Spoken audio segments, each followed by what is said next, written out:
steampunk, people are dabbling and playing and making and doing stuff they didn't know they could do because they love it, the expression. It's normal for me. Everyone goes, like your costume, and it's like, clothes? Yeah. And practical, you just got pockets for everything, and it's almost apocalyptic. But it's the materials too. I love my leather and strength of colour. I'm a brassy wench, more brass the better. I mean, yeah.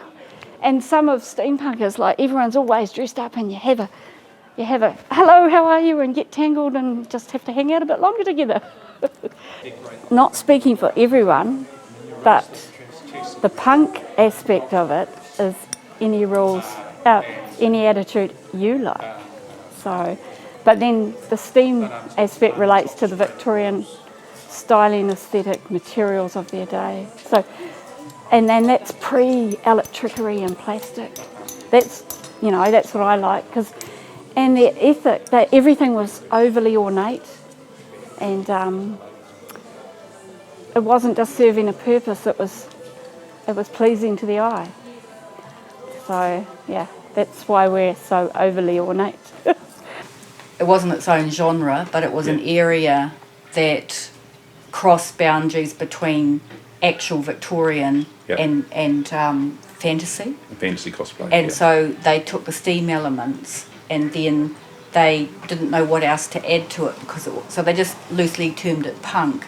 But it has been a bit of a black mark against steampunk, which is completely really made up, invented, based in the Victorian area. So it's neo-Victorian, futuristic, and it's completely fanciful.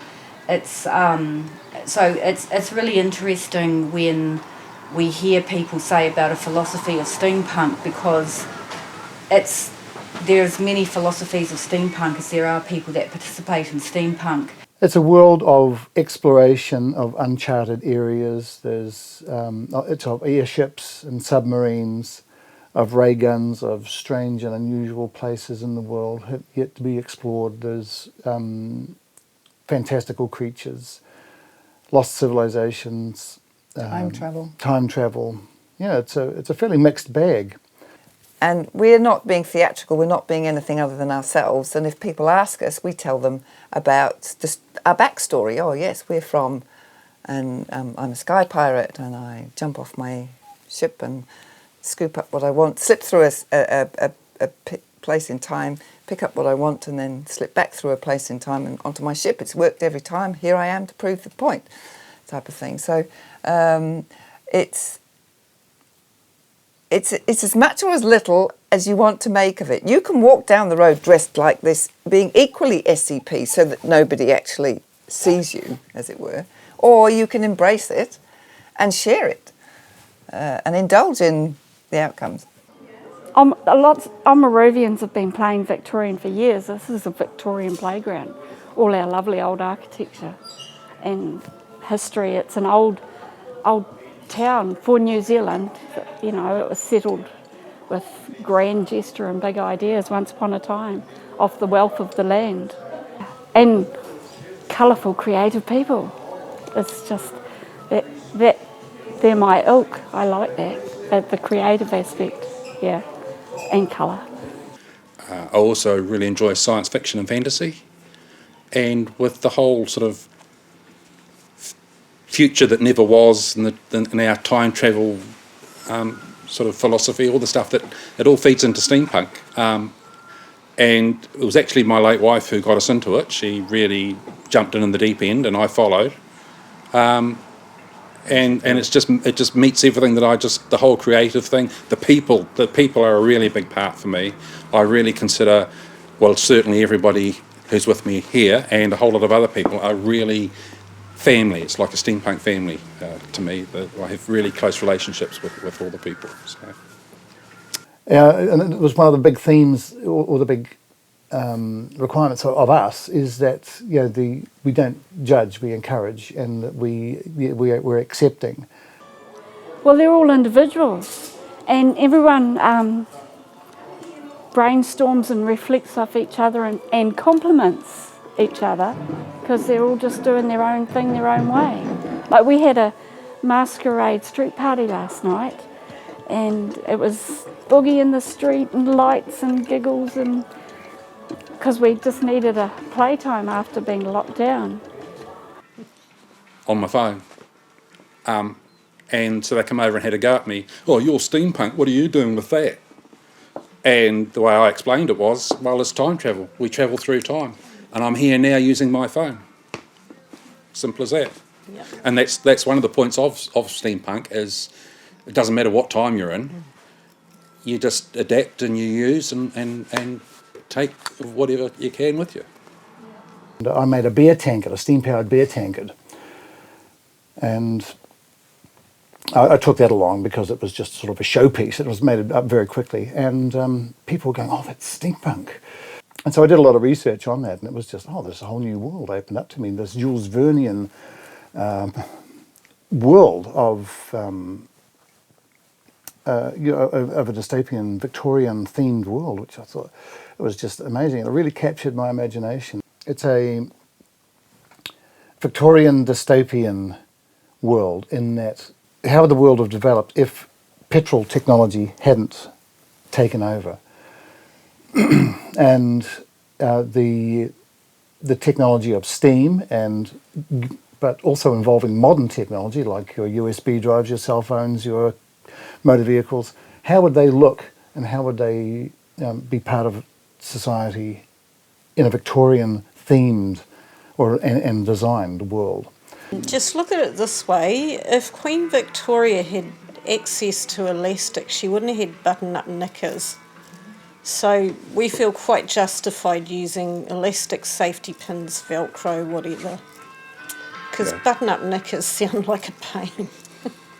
And I like making clothing, and I just like dressing up different. It just feels like when you're a child and you used to dress up in your small dress-up clothing and that, and used to wear the old big shoes, and I just fell in love with it, that's all. It was quite good. And I got to know a whole lot of new people, and we become friends, and it's quite amazing. It's about celebrating the absurd, and where else would you get a bunch of adults and kids all racing a teapot on a remote controlled vehicle around an obstacle course? That just would not happen anywhere else, but it happens in steampunk, and it is the funniest thing I have ever seen in my whole life. People laughing, people really enjoying themselves, people participating, and I think that's what steampunk is. People participating in a creative exchange with each other. Yeah. So goggles are a ubiquitous part of the steampunk world, and these are I made these, and because I just didn't want plastic ones. That sort of innovation that we're really looking for people to engage with, that is going to push the bounds of creativity, rather than having an edge at which you stop. The whole point of steampunk is that you have an limitless amount of imagination drawing on those themes to depict what is essentially Victorian science fiction.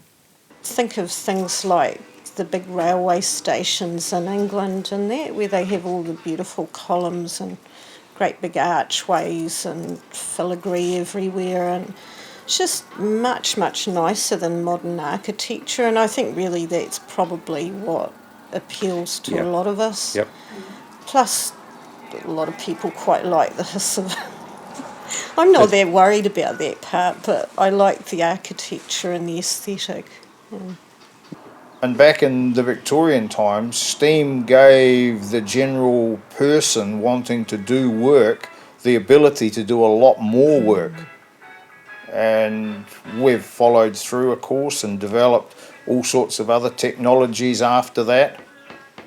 But that Victorian time and power, we've just accepted that as a part of what we follow now. There was great opportunity for steampunk to